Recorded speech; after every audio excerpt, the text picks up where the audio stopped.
Baik, bismillahirrahmanirrahim. Assalamualaikum warahmatullahi taala wabarakatuh. Salam sejahtera, selamat kembali ke channel saya. Bagi video kali ini kita akan bincangkan soalan percubaan negeri Kedah 2022. Baik, kita mula dengan soalan 1. Rajah 1 menunjukkan sebatang pembaris. So, pada sebatang pembaris itu terdapatnya pengukuran dalam 2 unit. Yang pertama dalam cm, yang bahagian bawah adalah dalam inci, dalam inch, centimeter and inch. Kedua-dua ni adalah unit untuk panjang, tapi cm adalah berada dalam unit metrik ataupun jenis unit metrik. Manakala inci pula berada dalam unit imperial. Imperial. So kena tahu bezakan unit tersebut. Sometimes kita guna cm, sometimes kita guna imperial Also depending pada tempat juga. Unit imperial jawapannya D. Antara unit-unit lain yang berada dalam unit imperial adalah seperti pound, feet, kaki kan, berapa kaki, 6 kaki, 7 kaki, macam tu. Unit metrik ni cm, kilogram, macam tu. Right. Nombor 2, menunjukkan pergerakan sebuah kereta dari keadaan pegun bagi 5 saat pertama. Bermula dari keadaan pegun. Itu keyword ni adalah it starts from stationary, dari keadaan pegun. Apa maksud keadaan pegun? Laju awalnya kosong. So here, laju kereta pada saat kosong adalah kosong. Kemudian apabila kereta mula bergerak pada titik A, titik B, titik C, sudah pun ada laju yang lebih besar dari kosong. Itu maksud dia. So kalau kita nak kira laju pada A misalnya 20 meter dalam masa 1 saat, bermaksud 20 meter per saat. Itu laju dia. Kemudian apabila bergerak lagi 1 saat selepas itu, masih lagi bergerak pada jarak yang sama, maksudnya masih lagi berada pada laju yang sama. So pada asalnya kosong, telah meningkat kepada 20, kemudian maintain 20 sehingga ke titik E.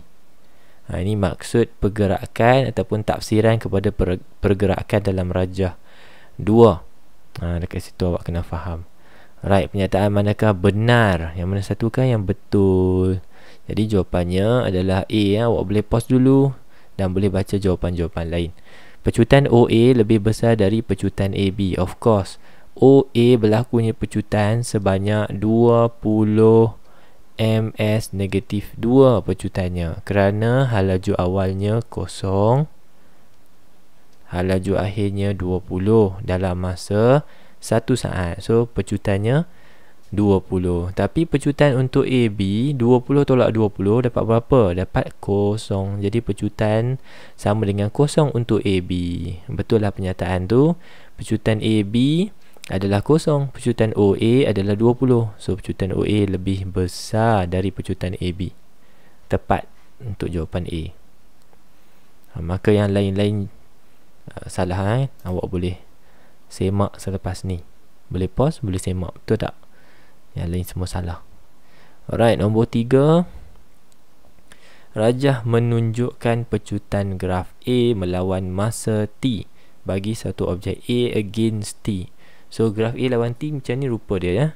Dia tidak pernah ada kecerunan, semuanya flat saja, semuanya malar saja. Kalaulah berada di bawah daripada kosong, bermaksud sini berlakunya nyah pecutan. A nya negatif. Nyah pecutan meaning that from fast to slow. Kalau berada di atas kosong, bermaksud nilai pecutannya positif. Berlakunya pecutan. Tetapi sebaliknya, bila berada betul-betul on the zeros, meaning that the pecutan is now become zero. Tidak bermaksud objek itu tidak semestinya berhenti. Sebaliknya, boleh jadi objek itu tidak memecut, bermaksud lajunya maintain. Constant velocity, laju seragam. Bahagian graf manakah menunjukkan objek bergerak dengan halaju malar. Apa maksud halaju malar atau constant velocity? The meaning of constant velocity means that the velocity doesn't change. Bila u awak sama dengan v, maksudnya halajunya tidak berubah. Bila masuk dalam formula pecutan, v tolak u over t, v tolak u sudah pun mendapat jawapan kosong. Sebab u dengan v sama kan. So kosong bagi dengan t still akan dapat kosong. Bermaksud soalan kata dekat mana yang pecutan kosong ni pelajar. So rujuk kepada graf, kita dapat A yang sama dengan kosong pada bahagian T U. Okay, bahagian T U. Alright. Nombor 4. Ini ada dalam buku teks Rajah 4 shows an astronaut that who was in the spacecraft at ISS. They are in a state of without the force of gravity. Only a special inertia balance can be used to measure his body mass. So angkasawan tu duduk atas satu alat dipanggil inertia balance, kemudian menghasilkan ataupun membuat gerakan ayunan. Daripada ayunan tersebut kita akan kira tempoh ayunan. Tempoh ayunan, right? So kuantiti fizik yang manakah yang boleh digunakan untuk menentukan jisim angkasawan itu? So jawapannya tempoh ayunan, bukan bilangan ayunan, tempoh ayunan. So apa kena mengena tempoh ayunan ni? Apabila angkasawan berada di angkasa lepas, okay, nilai berat angkasawan akan berubah. Tapi satu kuantiti fizik daripada angkasawan yang tidak berubah adalah jisim. Apabila jisim angkasawan diketahui tidak berubah walaupun berada di angkasa lepas, okay, maka satu konsep yang kita guna pakai dalam inertia balance adalah the inertia itself. Inersia, konsep inersia. So semakin besar jisim angkasawan, semakin tinggi inersianya. Okay, semakin tinggi inersianya, maka dengan menggunakan inertia balance, okay, ataupun neraca inersia, semakin besar jisim angkasawan tersebut, tempoh ayunan menjadi semakin lama, longer. So dia berayun dalam satu ayunan lengkap daripada, misalnya daripada kedudukan tengah pergi ke bawah, naik ke atas balik, patah balik. Betul lah tu. Dalam satu tempoh ayunan lengkap, okay, kita dapatkan satu jangka masa. So masa itulah menentukan jisim angkasawan tersebut. Dia ada satu nilai konstan lah. Contohnya kalau ayunan tu berlaku dalam masa 2 saat, okay, berapakah jisim angkasawan tersebut? Dia ada satu nilai konstan yang sudah ataupun boleh menjadi panduan kepada angkasawan tu. Dia ukurlah masa. Bila dapat masa, okey, contohlah kan dalam 2 saat, dia pun tengoklah nilai-nilai konstan pada manual tu. Misalnya kalau 2 saat 80 kg. Kalau lebih sikit, contohnya katalah 4 saat. 4 saat jisim dia 160 kg. Ni contoh je lah. Tak adalah angkasawan sampai 160 kan, tak muat lubang-lubang tu nanti. Tak jadilah dia angkasawan kalau dia 160 kg. Ni contoh je. Okay. Alright. Nombor 5. Tunjukkan sebuah hovercraft membawa pelancong meronda di satu kawasan paya. Hovercraft itu bergerak dengan laju yang tinggi. Okey. Hovercraft ni apa? Dia satu macam boat. Okey, satu kenderaan yang semacam boat. Tetapi dia tidak menggunakan rotor di dalam air, tidak menggunakan kipas di dalam air, sebaliknya di atas, menggunakan daya tujah dari angin. Okey, daya tujah itu dibekalkan oleh kipas yang berada di belakang, menghasilkan daya tujah ke belakang, lalu bot akan bergerak ke depan. Yang ni dalam set-set yang lepas keluar banyak. Okay, when there is a action, there will be a reaction. So this is action-reaction pair. yang dinyatakan dalam prinsip keabadian momentum. Jumlah momentum sebelum before collision, sebelum pelanggaran, sama dengan jumlah momentum selepas pelanggaran. Okey.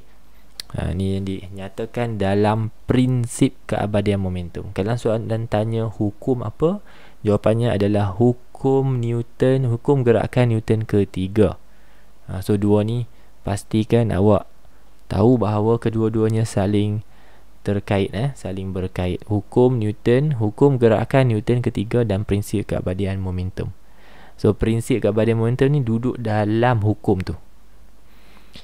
Alright. Nombor 6. Rajah menunjukkan seorang atlet perenang menekan satu blok pelepas untuk memulakan perlumbaan bagi meningkatkan perubahan momentum. To increase the change of momentum. So dekat mana? Ni bahagian ni, starting block. Okay, tak nampak pula pakai highlighter ni. Saya bulatkan. This is the starting block. Sama macam dalam acara larian lah. Acara larian pun ada starting block kan. So masa dia nak bergerak, melonjak ke depan masuk dalam air tu, berlakunya perbuatan ni lah, menolak starting block tu. So soalan tanya to increase the change of momentum. Change of momentum is what? Okay, change of momentum. Perkataan change of momentum ni bermaksud perubahan. Perubahan maksudnya before dengan after kan. So perubahannya adalah momentum after, kita kena tolak dengan momentum before. Macam mana kita kira momentum? Momentum is the product of mass and its velocity. M darab V lah. So kalau after bermaksud M darab V sebab halaju akhir. Kalau momentum before, mass M darab U. Kenapa pula jadi U? Sebab before initial velocity. Pernah tak belajar tengok formula ni? MV tolak MU sama dengan apa? Sama dengan FT. Kedua-dua ni di sebelah kiri dan kanan adalah formula bagi impulse. Okay, formula untuk impulse. So yang ni jawapannya B. Perubahan momentum adalah impulse. Ni ada dalam set yang lepas saya kata momentum, saya kata impulse ada dua formula. Kalau soalan minta cari nilai impulse, yang ni boleh pakai satu formula, yang sebelah sini pun boleh pakai, pun dapat impulse. Okay, yang ni pun formula untuk impulse. Habis tu cikgu nak pakai yang mana? Jawapannya tengok pada maklumat dalam soalan. Kalau soalan bagi force dengan time ke impact time, kita pakai nombor 1. Kalau soalan hanya bagi jisim dan halaju awal dan akhir, pakai nombor 2. Baik, kita terus ke nombor 7. Nombor 7 menunjukkan objek berjisim 2 kg dilepaskan pada ketinggian H. Objek itu jatuh dengan pecutan A. Memanglah objek itu jatuh pada pecutan A. Jisim dia berapa? 2 kg. Alright, soalan tanya berapakah pecutan? Hati-hati, soalan ni banyak kali keluar.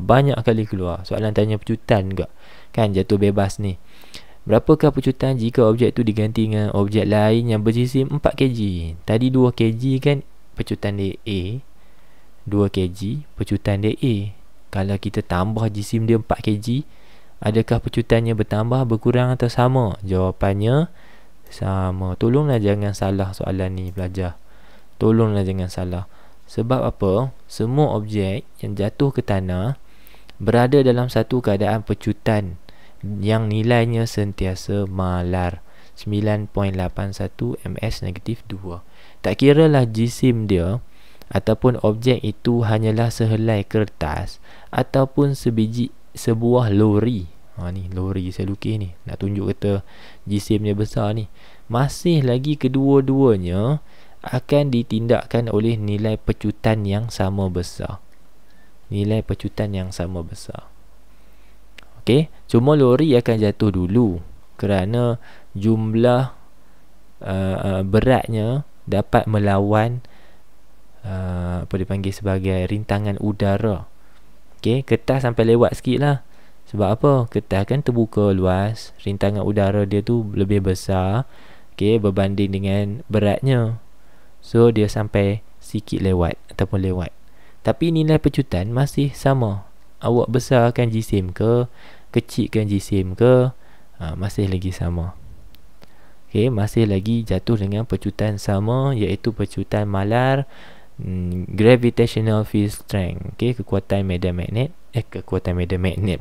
kekuatan tarikan graviti bumi. Okey, jangan salah, jangan tertipu. Dia cuba nak bagi awak, okey, dia ganda 2 kg jadi 4 kg. Kalau tadi A 2 jadi 4 darab 2, so 2A lah. Salah. Okey, pecutan sentiasa malar 9.81 selagi mana di bumi. Alright, 8. Baca pernyataan di bawah. The square of the orbital period is directly proportional. The square of orbital period is directly proportional to the cube of the radius of its orbit. Cube of the radius. Cube tu kuasa 3, radius tu R. Pernah tengok tak formula ni?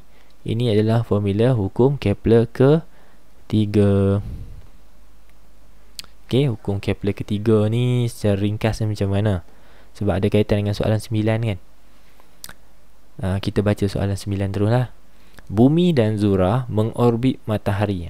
Dekat sini lah soalan cuba bagi awak bahawa soalan ini adalah berkaitan dengan hukum Kepler ketiga.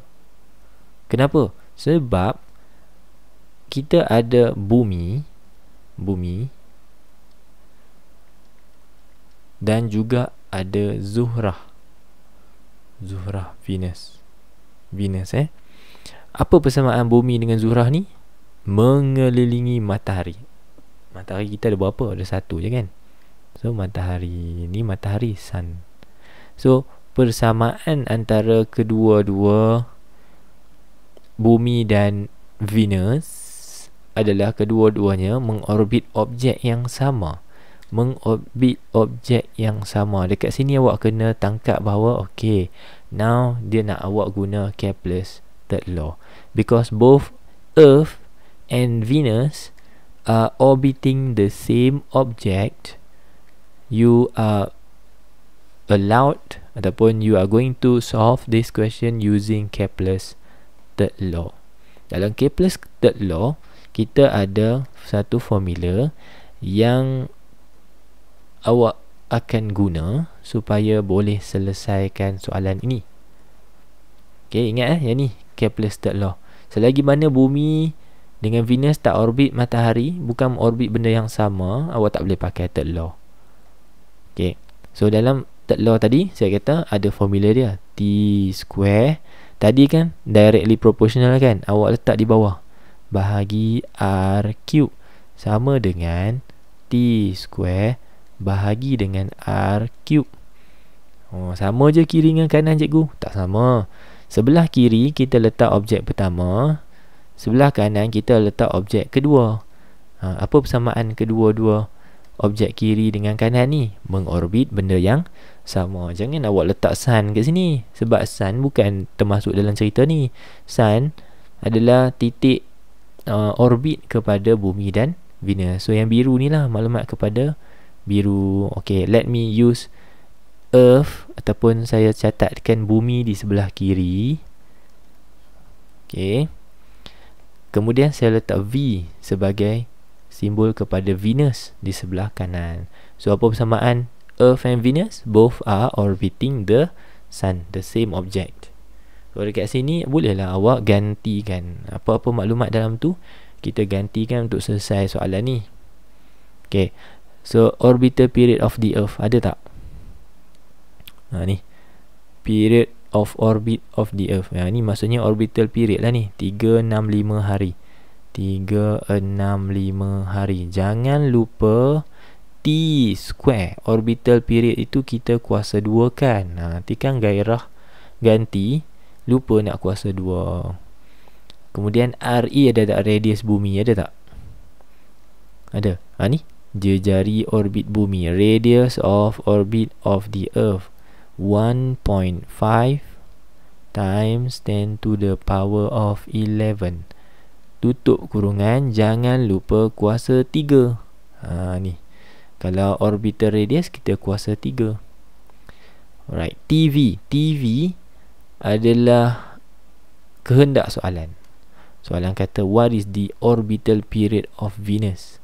Kita kekalkan simbol TV square. Jangan pakai X. X tu adalah matematik kan, unknown je awak nak pakai X. X tu adalah simbol kepada ataupun mewakili semua simbol yang ada dalam fizik lah. So sebabkan awak tengah belajar fizik, jangan pula ganti X kuasa 2. Pakai je lah simbol yang ada dalam formula.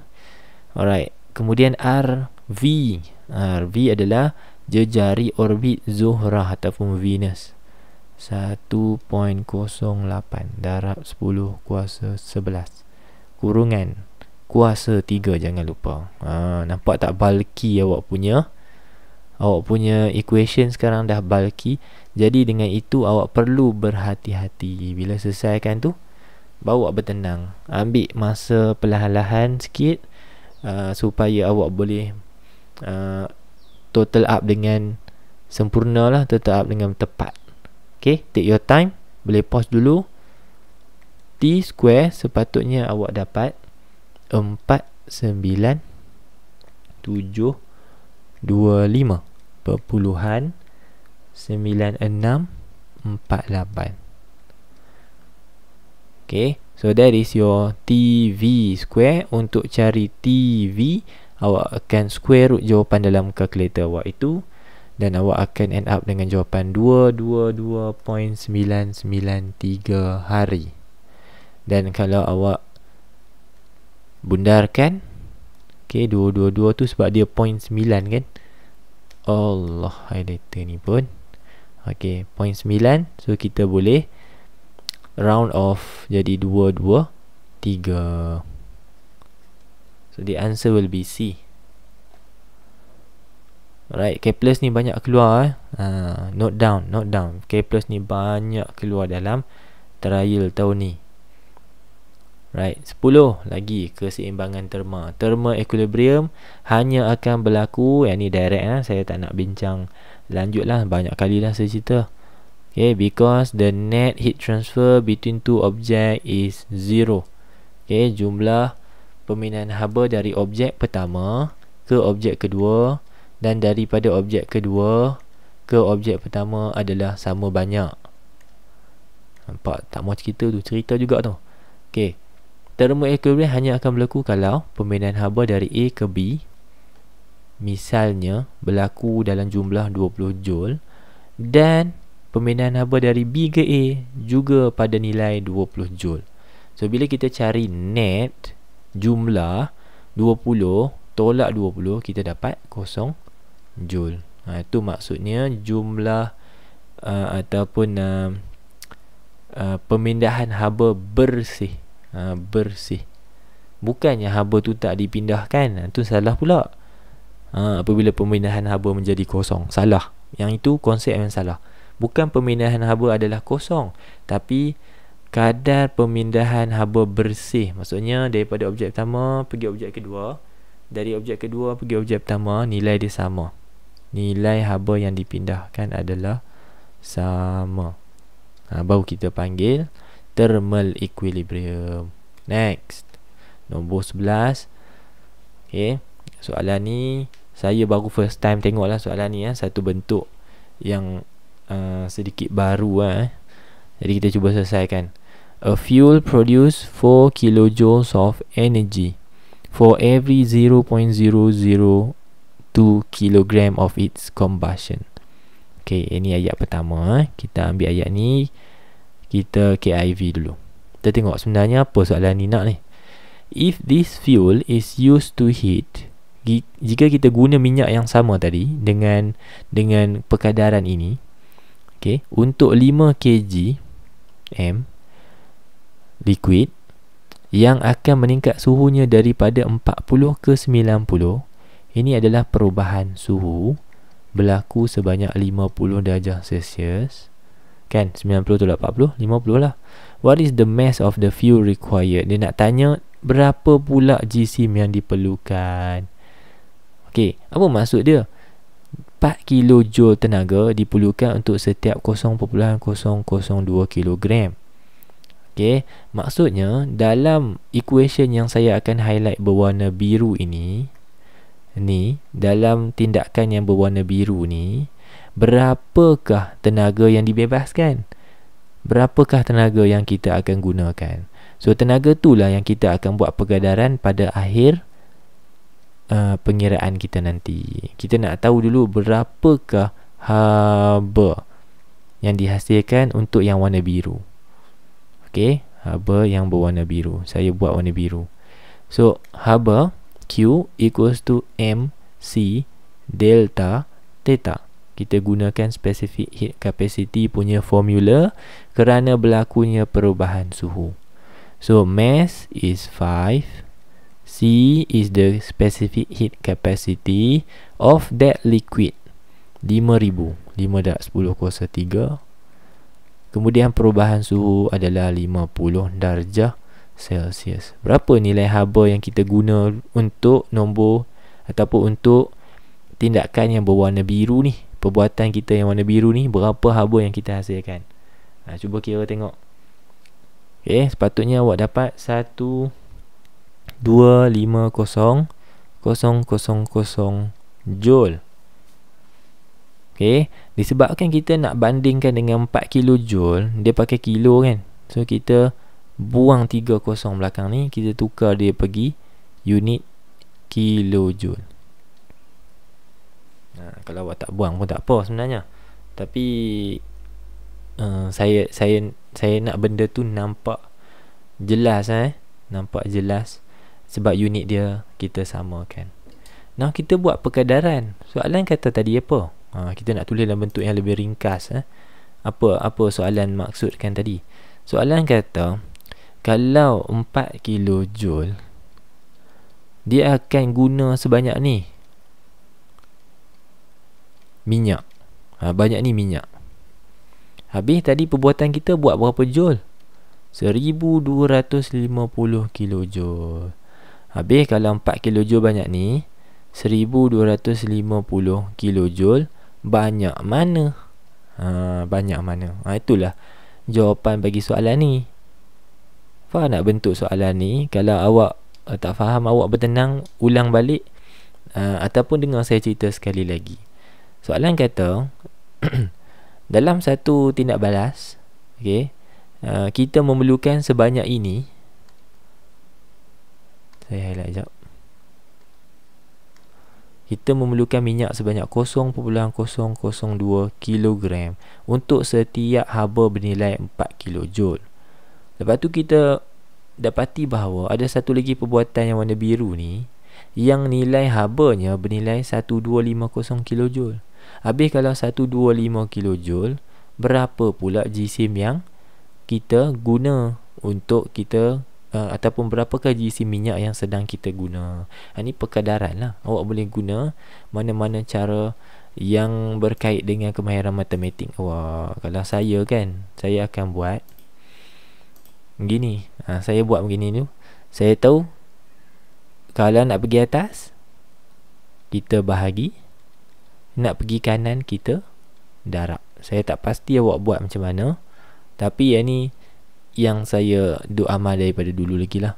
So it is 1250 bahagi dengan 4 darab dengan 0.002. Dapatlah jawapannya. Okey, cuba buat 1250 bahagi 4 darab dengan 0.002. Okey, dapatlah 0.625 kilogram, which is C. Okey, soalan ni soalan baru ni. Setakat ni yang ni lah first time saya jumpa soalan macam gini. So berhati-hati. Kalau ikut pengalaman soalan begini, saya pernah jumpa sampai kat sini je lah. Mengira jumlah haba yang dihasilkan apabila berlakunya perubahan suhu sekian lah. Okay, dalam kes ni baru sikit lah dia bagi tahu macam ni. Kena buat perkadaran pula selepas tu.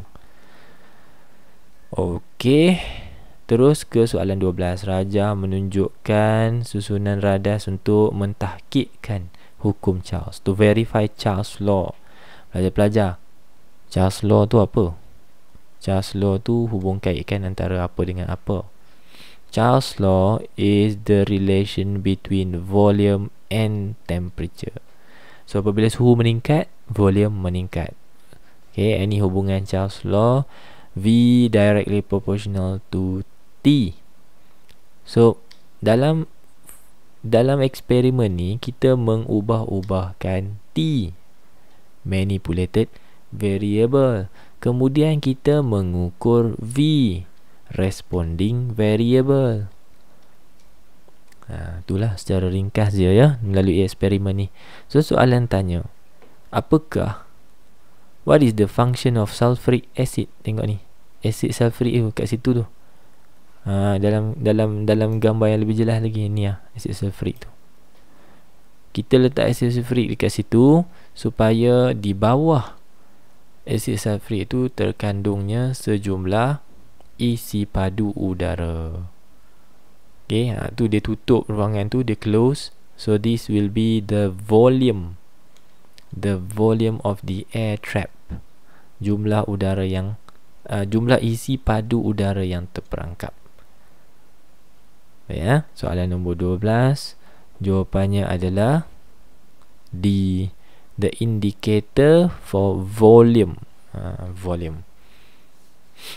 Okey, jangan pula sebut pressure, sebab dalam kes ni apabila V dengan T, okay, V berkadar langsung dengan T, pressure-nya adalah constant, malar. 13. Pantulan gelombang. Antara pernyataan manakah ciri-ciri gelombang pantulan? Simple ya. Okay, ciri-ciri amplitude bertambah. Salah. Amplitude sama. Frekuensi tak pernah berubah. Salah. Panjang gelombang tidak berubah. Betul ke salah? Betul. Okay, 13 ni pengganggu paling kuat dia berada di sini, D. Hal laju, velocity does not change. Jawapannya velocity change sebab direction change. Velocity change sebab direction change. Ingat tak sebab apa? Velocity dia bergantung kepada arah. Sebab velocity adalah dalam unit ataupun dalam kategori vector quantity. Vector quantity. So whenever the direction changes, the velocity also changes. Habis tu cikgu, apa yang tak berubah? Yang similar to the word velocity is the speed. Sebenarnya speed yang tidak berubah. Okay, bukan hal laju. Hal laju berubah. Itu pengganggu lah. Jawapan D adalah pengganggu yang kuat lah. A dengan B bukan pengganggu yang signifikan lah. D. Biasanya awak tertukar C dengan D lah. Ulang baca. Rasa macam hal laju kan. Hal laju kan berubah. Hal laju kan tidak berubah kan. Pantulan mana berubah? Salah. Yang tak berubahnya adalah laju, bukan hal laju. 14. Water move towards an embankment. Dekat sini ada gap. Dekat benting tu dia ada gap. Bukaan ni.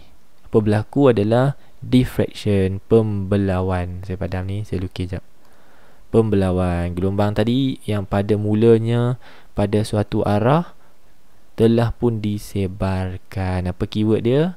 Sebar ataupun spreads out, disebarkan kepada beberapa arah. Jadilah dia curve macam tu. Ini lukisan tak tepat .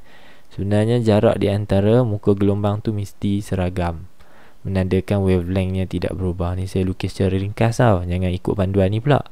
Saya nak tunjuk dia disebarkan kepada banyak arah, from one direction to many direction. Okay. Which characteristic of wave change when water wave propagate? Apakah yang berubah? Jawapannya laju-laju jawab amplitude.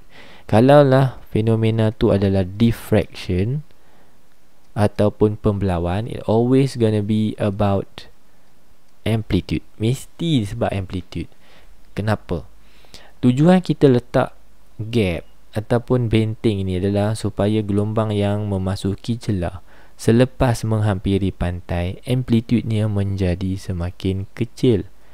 Dengan kecilnya amplitude gelombang tersebut, maka rendah atau small atau kecillah jumlah tenaga yang dihasilkan atau dibawa oleh gelombang. Kenapa penting?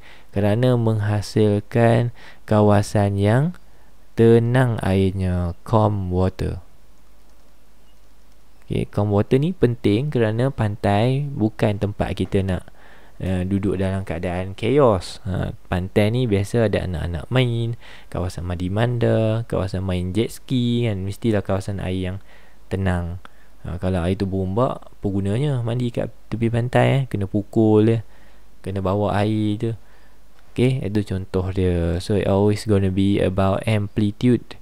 Okay, the amplitude will be reduced. Yang lain semua tidak berubah.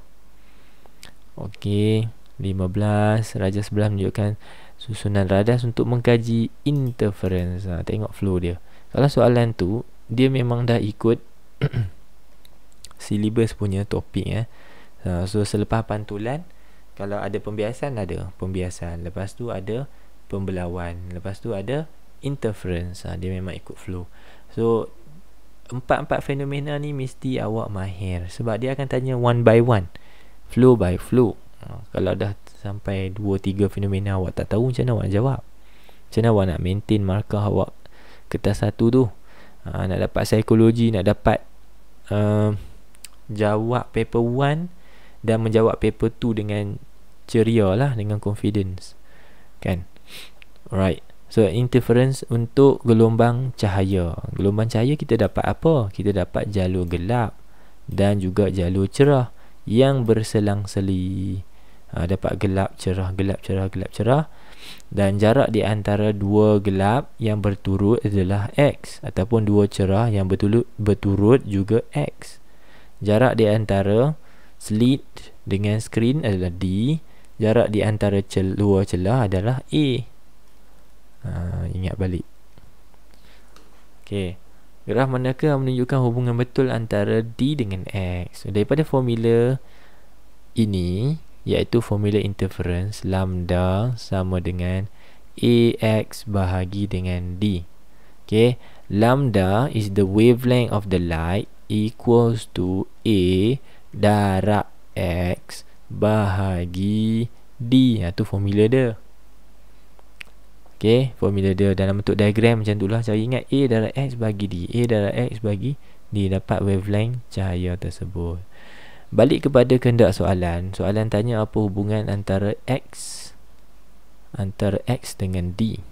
So this is X, this is D. Duduk sama side kan? Tak boleh. Kita letak side yang berasingan. Misalnya kita tukarlah D dengan lambda. D duduk belah sini, AX kita kekalkan, D tukar dengan lambda kan. So lambda duduk bawah. Dan kita highlight lagi sekali, X dengan D. Okey. Apakah hubungan X dengan D? Apabila nilai X meningkat, maka nilai D juga meningkat. Terbalik sebenarnya. Yang sebenarnya adalah apabila nilai D meningkat, maka nilai X juga meningkat. Sebab yang kita boleh ubah adalah D. Kita boleh ubah jarak daripada slit kepada skrin. Yang mana boleh ubah X tiba-tiba. X ni keputusan. So sebab itulah X berada di paksi Y. X tu keputusan, RV. So bila D bertambah, X bertambah. Jawapannya A. Directly proportional. Okey. 16. P, lepas tu microwave, lepas tu Q, lepas tu bla bla bla bla. Okay, apakah gelombang Q? Yang ni kena hafal lah. Ada macam-macam cara kan, akronim ke, buat lagu ke, buat apa-apalah kan dengan cara hafalan tu. Awak sebenarnya patut mendapat sinaran ataupun sinar inframerah, infrared ray kat sini. Okey, 17. Satu sinar merambat. A light propagates in a glass block JKLM. Oh, ni blok ni. Blok kaca yang ni ya, saya highlight dulu. Nanti awak tak nampak apa macam dia blok. Awak ingat dia apa? Kotak ke apa ke kan? Ni yang saya highlight ni adalah glass block. Okey, cahaya masuk melalui KJ tanpa sebarang pembiasan. Tengok ni, tak belok langsung, tak bengkok langsung. Kenapa? Sebab parallel dengan normal line. Normal line kan macam tu.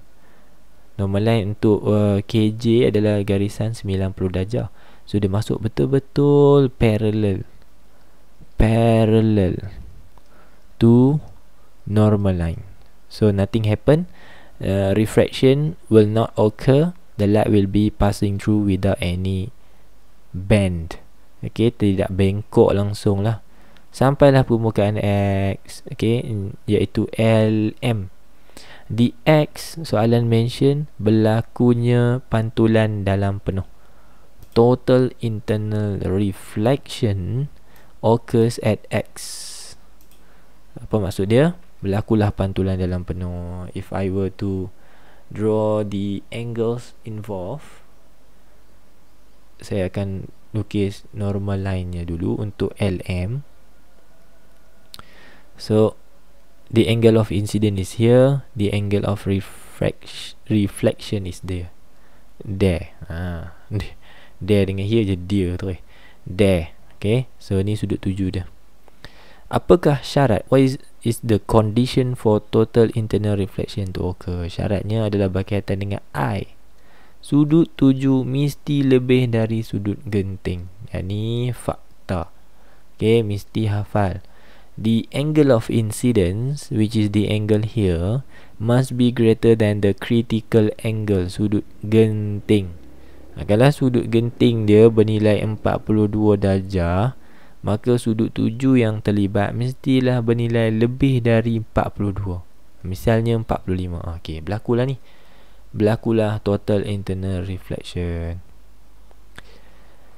Alright, so the best answer is C. The incident angle, which is I, must be greater than the critical angle C.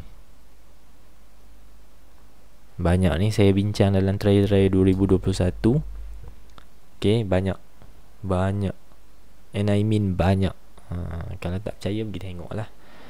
Baik, 18. Rajah menunjukkan objek yang diletakkan di depan concave lens. Okey, apa yang dia nak ni? Ni objek dia. Lepas tu dia bagi A, B, C, D. Ni kedudukan image.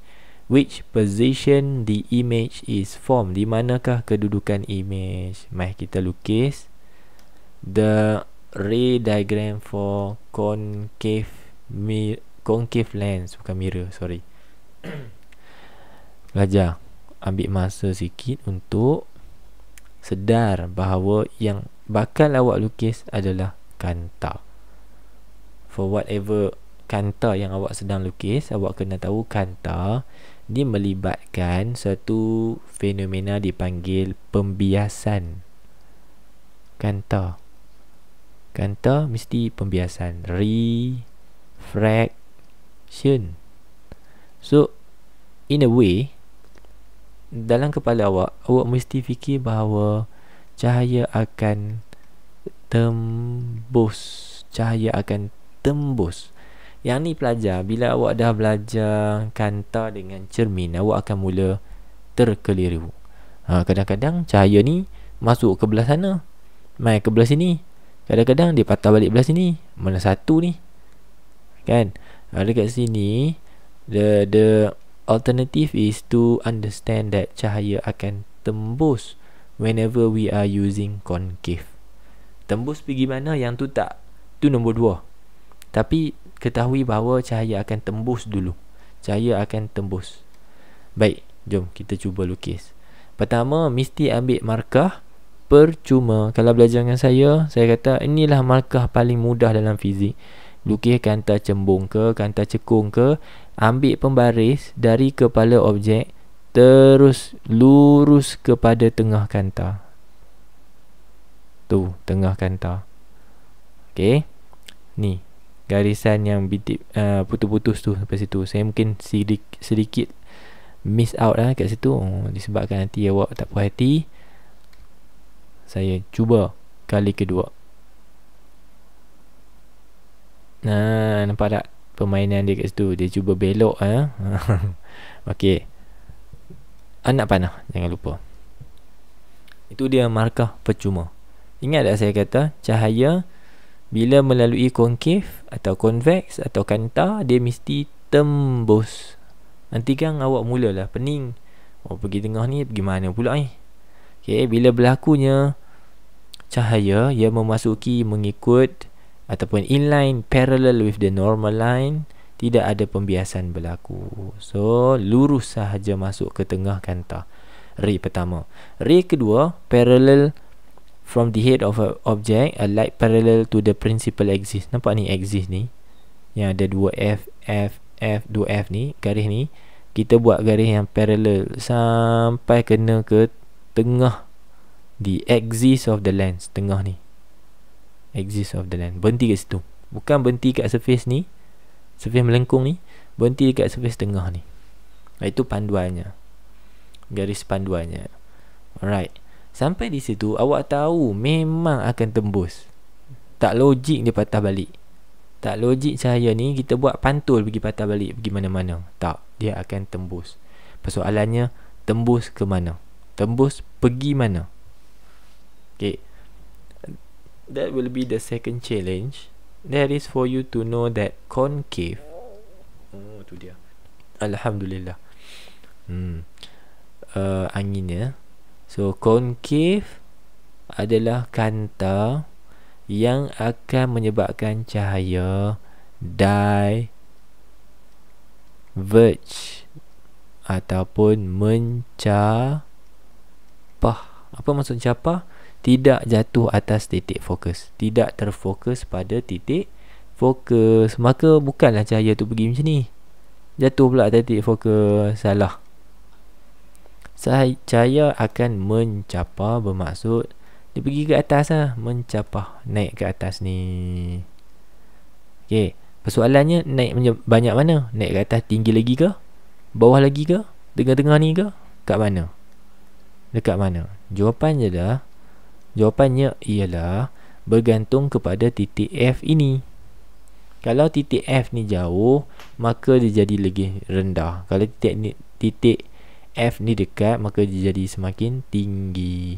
So, ambil pembaris awak betul-betul inline dengan F dan tempat kita berhenti tu. Kita akan mula buat solid line, anak panah, dan kita akan buat dotted line sehingga menyentuh atau melepasi titik F. Macam tu. Lurus tau. Pakai pembaris. Kena pakai pembaris. Okey. Selesai. Kita dapatlah jawapan kita B. Nampak tak dia bersilang pada B. Baik, bagi yang bertanya, cikgu, tadi cikgu kata, cikgu, cahaya ni tembus kan cikgu kan? Tembus, diverge. Okey, yang putus-putus ni apa cikgu?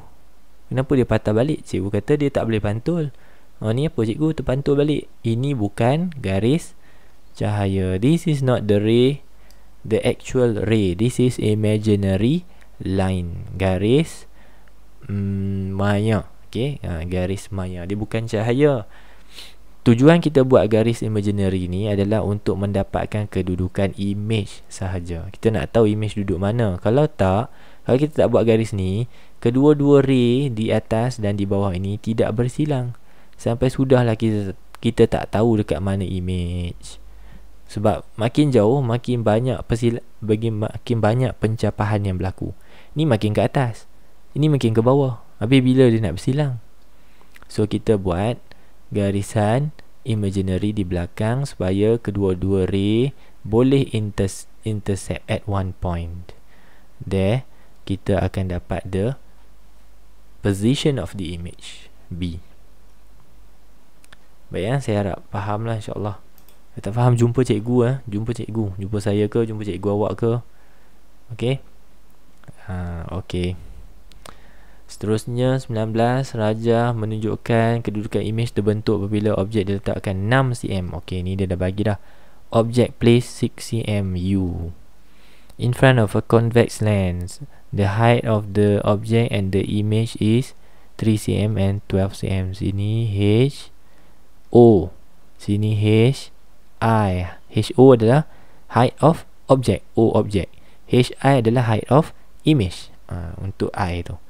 So soalan tanya, berapakah jarak antara objek dan image? Iaitu jarak P. Tengok Ustaz. Dah keluar Penang dah ni. Siapa orang Penang boleh komen kat bawah. Saya orang Penang. Okay, saya orang balik pulau Penang. Kadang-kadang tu saya tercakap, lately ni suka keluar Penang. Tak tahu sebab apa. Selalu okay je boleh cover. Alright. So P adalah jarak daripada objek kepada kanta, which is this part, what we call as U, jarak objek ke kanta. And the other parts of P adalah jarak daripada image ke kanta, which is V. And the best part here, soalan ni menariknya, kita dah dapat U. Berapa nilai U kita? Kita dah tahu dah U. U adalah 6 cm. Makanya untuk dapat jawapan P ni berapa, kita kena cari V. We are going to find out V, kemudian kita tambah dengan U, dapatlah P. Cantik soalan ni, sonok buat kan. Tu pun kalau tahulah kan. Alright. Disebabkan soalan dah bagi HO dengan HI, mestilah ada guna dia. Adalah guna dia. Menurut formula linear magnification, V bahagi dengan U, kita dapat linear magnification. Ataupun height of image, tinggi image bahagi dengan tinggi objek. Sebab kita ada V, U, HI ni, okay, linear magnification ni kedua-dua formula dia sama, kita boleh buanglah di hujung ni. Kita boleh kata V bahagi U akan sama dengan HI bagi HO. Dua-dua ni magnification kan. Yang ni pun magnification, yang ni pun magnification. So we just equate them. V bahagi U. Okay, V berapa? V kita nak cari U 6. Okay, tinggi image 12, tinggi objek 3. So kita buat matematik. Okay, buat matematik di situ, kita akan dapat nilai V kita bersamaan dengan 24 cm. Ini bukan jawapan dia, sebab soalan kata cari P. P adalah hasil tambah U dan V. U tadi 6 tambah 24, letak ke 30 jawapannya. Alamak, bateri nak habis. Okay, 30 cm. Sebaik dah nak habis dah. Okay, A jawapannya. Soalan terakhir bagi bahagian ini, Rajah 16 menunjukkan sebuah cermin cembung digunakan pada satu selekor tajam. Cermin cembung ni convex mirror. Apakah ciri-ciri image yang terbentuk? Alright, sepintas lalu lukisan. Saya buat lukisan, harap boleh membantu awak lah. Tu cermin dia. Huduh lah pula, tengah tak ada bateri ni lah lukisannya, huduh sangat. Okay, so dia ada titik F, ada titik C, center of curvature. Kalau objek berada di sini, okay, dia di depan kata cembung, kita nak tengok apakah ciri image-nya. Pertama, pergi kepada cermin parallel. Kemudian cermin cembung buat apa? Nampak tak permukaan ni? Dia mestilah terpantul ke atas. Ingat, cermin terpantul pada panduan F. So dekat F ni kita buat putus-putus. Sampai sini kita buat solid. Sebab yang terpantulnya bahagian kiri ni saja. Yang ni garisan maya. Okay, garisan kedua, kita sambung pembaris kita dari kepala objek ke titik C. Tapi belah sini kita buat solid. Sampai sini kita buat putus-putus. Kerana cahaya tu sebenarnya pergi dan patah balik ke kepala. Okey, melalui titik tengah. Okey, titik tengah center of curvature. Nampak tak ada persilangan berlaku di sini. Saya buat warna biru Saya harap awak boleh nampak. Sekejap, saya cuba zoom tengok boleh nampak tak. Adakah nampak pada skrin awak? Okey, nampak. So di sini berlakunya persilangan, di situlah dia image yang terbentuk. Cuba awak bandingkan saiz ataupun ciri image yang terbentuk. Tengok ni. Image kita adalah tegak. Okey, yang pertama tegak, kedua adalah kecil dan juga adalah maya virtual. So jawapannya adalah D. It is virtual, upright and diminished. Kenapa maya? Ni saya dah cerita kan. Nampak ni garis putus-putus bersilang dengan putus-putus. This is virtual image. Kalau solid silang dengan solid, this is real. Solid dengan putus-putus juga virtual. Asalkan ada putus-putus je virtual lah. Yang akan real hanyalah dua-dua garis cahaya sebenar. Garis cahaya sebenar barulah image-nya adalah image nyata, real. Okay, so bateri pun nak habis. Terima kasih. Kita jumpa lagi dalam video yang akan datang. Thank you. Banyak-banyak share dengan kawan. Okay, jumpa lagi. Assalamualaikum. Bye.